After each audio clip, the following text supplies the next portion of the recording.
petit regard de Satanas pour mettre en jambe. On est bien.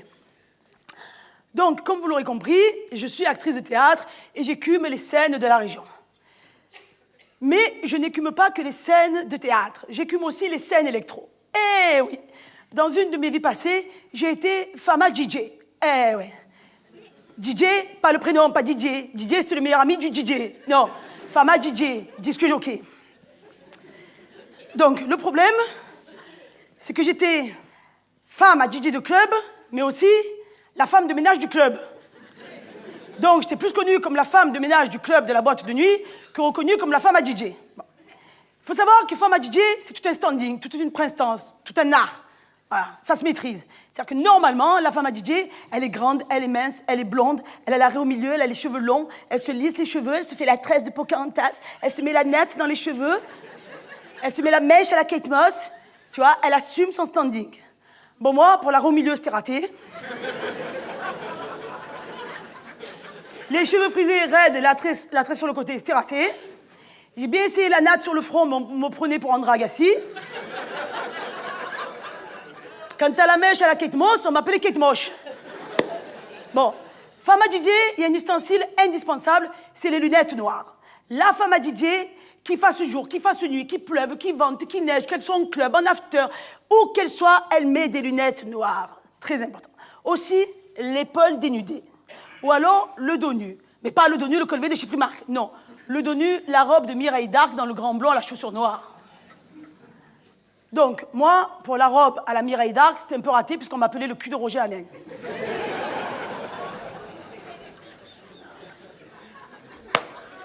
Il faut savoir que femme à DJ, c'est tout un standing aussi, c'est toute une attitude à avoir. C'est-à-dire la femme à DJ, elle ne va pas se pochetronner au milieu du club avec toutes les ch'torgnes de la night. Non. La femme à DJ, elle se met en mode chienne de garde. La femme à DJ, faut pas qu'elle baisse la garde. Parce qu'il faut savoir une chose quand tu es femme à DJ. Toutes les femmes du club, la seule et unique seule chose qu'elles veulent, c'est le DJ. C'est-à-dire, c'est leur proie. Et toi, ton mec, c'est le DJ, c'est ton vivier. Donc, quand tu es femme à DJ, qu'est-ce que tu fais? Tu te tanques à côté des platines et son espace vital devient ton espace vital. Et là, qu'est-ce que tu fais? Tu ondules ton corps, tu lèves les bras en l'air, tu lèves, tu ondules, tu es à côté des platines. Et qu'est-ce que tu fais? Très important, si tu es une vraie femme à DJ qui se doit, tu fais la tronche. Toutes les femmes à DJ font la tronche, tu sais pas pourquoi elles font la tronche. Voilà, c'est la femme au DJ, je fais la tronche. Tu vois, mon mec, c'est le DJ, je fais la tronche. Le seul mec à qui elle sourit, la seule personne, c'est le DJ. Donc ça fait tronche, sourire, tronche, sourire, tronche, sourire. Ensuite, quand quelqu'un vient les voir, qu'est-ce qu'elle fait? Elle dit bonjour en gardant le doigt en l'air. Salut toi, salut toi, salut toi. Parce qu'elle connaît tout le monde, c'est la femme au DJ. Salut toi, salut toi.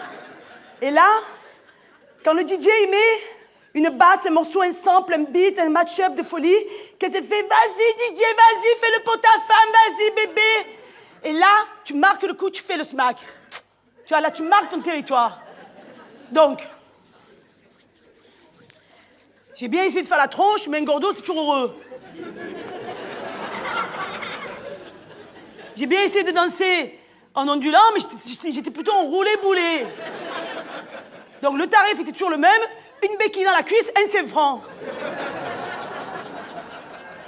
Donc, du coup, je me mettais plutôt en mode grand-mère qui attend que son petit-fils ait fini de faire la musique. Et j'étais derrière les platines avec le sac, j'attendais. Je me suis bien aventurée aussi à essayer de faire le « Vas-y bébé, fais-le pour ta femme ». Sanction immédiate, arrêt du pitch, tu le dis encore une fois, j'arrête la soirée.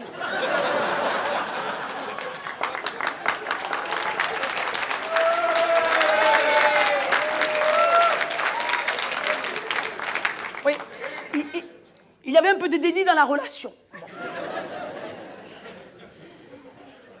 Ensuite, il faut savoir que femme au DJ, il faut être au taquet, aux aguets. Ça se bouscule le portillon. Pourquoi? Parce que quand tu es femme au DJ, tu as le bracelet VIP. et avec le bracelet VIP qui va dans les backstage. Et dans les backstage, là, ils font plus la tronche. Ouais, putain, ton mec, c'est qui? Ouais, mon mec, c'est Sarah Goldfarb, ouais. Il fait un morceau sur le label Trepstov de Marcel Janowski. Ouais, génial, il mixe avec Tractor, il mixe avec Live et tout. Tu vois, ça se voit que j'ai vraiment été femme à DJ. Donc, du coup, ça se bouscule au portillon parce qu'il faut savoir que dans les backstage, tu as accès à la vodka, à ouf, à la Red Bull, à ouf, à l'ananas, à ouf. Voilà. Il faut savoir que tu voyages dans les plus grands hôtels, tu prends l'avion, tu manges dans les plus grandes tables. Tu es un peu la Cathy Guetta de Marseille. Bon, moi, dans mon cas, c'était plutôt la Cathy Ghetto. Il faut savoir que moi, mon DJ, c'était pas un DJ de club, c'était un DJ de rave. Voilà. Mon DJ, c'était Jean Vince, aka Sarah Goldfarb. Et donc, Jean Vince, c'était un jusque-boutiste, le DJ qui va au bout du bout du bout du bout. Et donc, on a commencé par organiser des soirées. Des soirées, les Warbeats, des soirées dans le hangar but de la zone de la Palue, des soirées avec de la boue jusque-là, des soirées en veux-tu, en voilà. Et puis après, carrément, ça a été les Dragon Ball, les Boralis, les Grandes Teufs. Et après, Sarah Goldfarb, DJ européen, Berlin, Munich, Cologne, Barcelone, Madrid, l'Europe. Et après, international, worldwide. C'est-à-dire Playa del Carmen au Mexique, le Japon, les États-Unis, la folie. Voilà, donc moi, il faut dire que j'étais plutôt l'homme de main, le bras droit, le garde du corps, l'homme à tout faire du DJ. J'étais aussi porteur. C'est-à-dire que quand on allait en soirée, je portais le flycase. Et quand on repartait, je portais le DJ. Ma foi, faut servir à quelque chose.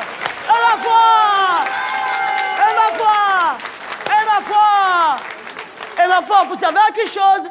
Donc du coup, je l'accompagnais dans toutes les destinations, mais il y avait certaines destinations, il me disait, Gordo, c'est pas la peine que tu viennes, il y a le petit personnel qui est préposé à s'occuper de moi, t'inquiète pas, ne viens pas. Donc du coup, je restais à Marseille, et suivant les soirées, je m'occupais aussi de récupérer sa paye quand il faisait l'after avec les bombasses de la soirée, et je m'occupais aussi de payer les billets d'avion retour à thé des destinations auxquelles je ne pouvais pas l'accompagner. La plupart des destinations où je ne pouvais pas l'accompagner, c'était les pays de l'Est. Il faut savoir que là-bas, le petit personnel, il fait 1m80, 60 kilos, chapeau de cow-boy, un shorty bien cambré, et il faut savoir qu'il y a plus de tissu dans les poches du short que dans tout le short réuni. Donc du coup, il avait le choix. Soit il rentrait à la maison, il retrouvait un cube de 1m60, 80 kg, soit il restait avec une ligne droite de 1m80, 60 kg. Bon, entre le cube et la ligne, il a choisi. Bon, une fois aussi, alors ça, un truc de fou, vous n'allez pas me croire, un truc de malade. Il a voulu m'échanger contre un chapeau. Un truc de fou. Oh, je vous jure, Inalu, on part au Mexique, il mixe sur un toit rooftop de folie, à Playa del Carmen. Et le lendemain, on va dans la rue piétonne commerçante de Playa del Carmen. Et donc, on rentre dans un magasin de souvenirs de chapeaux mexicains. Et il y a un monsieur, petit, charmant, trapu, moustachu, fort sympathique, qui nous voit arriver. Et là, donc, on rentre avec Jean-Vince et moi dans le magasin. Et le monsieur, d'un coup, s'exclame « Ma que bonita! Ma que bonita !» Alors là, Jean-Vince, en pensant qu'il y avait un cul de folie qui passait, m'a éjecté du champ de vision du monsieur et a dit « Oh, ma que bonita! Oh, que bonita! Oh, que bonita !» Et là, le monsieur, petit, charmant, trapu, moustachu, fort sympathique, me remet dans le champ de vision et dit « Mais elle, ma que bonita! Elle, que bonita !» Alors Jean-Vince, il était outré, choqué. Comment ça? Elle qui est bonita, elle qui est bonita. Il me met un 5 francs, il me tape dans le dos et il demande au monsieur comment ça, elle qui est bonita. Et le monsieur, petit charmant trapu moustachu, fort sympathique, explique en espagnol qu'au Mexique, je suis un idéal féminin. Étant moi-même petite, charmante, trapue, moustachue.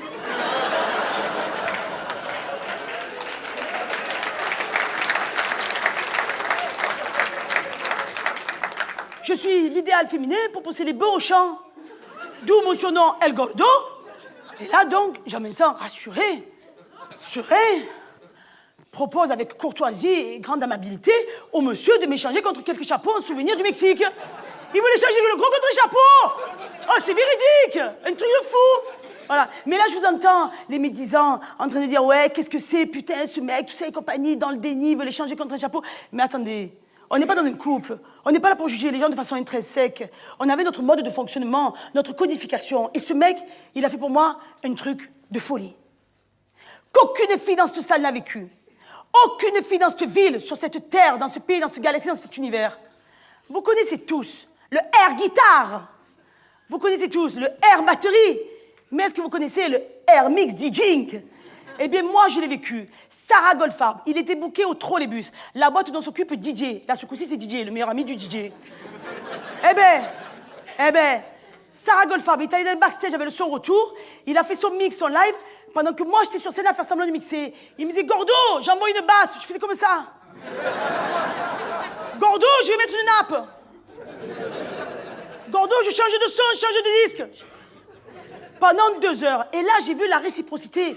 Toutes les filles qui bandent sur le DJ, et bien là, j'ai vu que tous les mecs, ils bandaient sur la DJette. Parce que quand j'ai eu fini de mixer, tout le monde, ouais, putain, ton mashup, ton sample, ton beat, ton pied, tout ça et tout. Putain, Nat, tu mixes mieux que Sarah Goldfarb. Mais ta gueule, connard, c'est Sarah Goldfarb qui mixait. Donc là, je rentrais à la maison, je me prenais un peu pour Claudia Schiffer, tu vois, j'étais à fond, tout ça et tout. Mais Titou Bibou me ramenait vite à la réalité de Claudia Choufleur. Mais après, mon Titou Bibou, puisque Sarah Goldfarb, aka Jean-Vince, aka Sarah Goldfarb, Titou Bibou, quand on regardait la télévision, qu'on était à la maison, en fait, c'était pas vraiment la maison, c'était plutôt le foyer protecteur. J'avais construit comme une sorte de bulle autour de lui.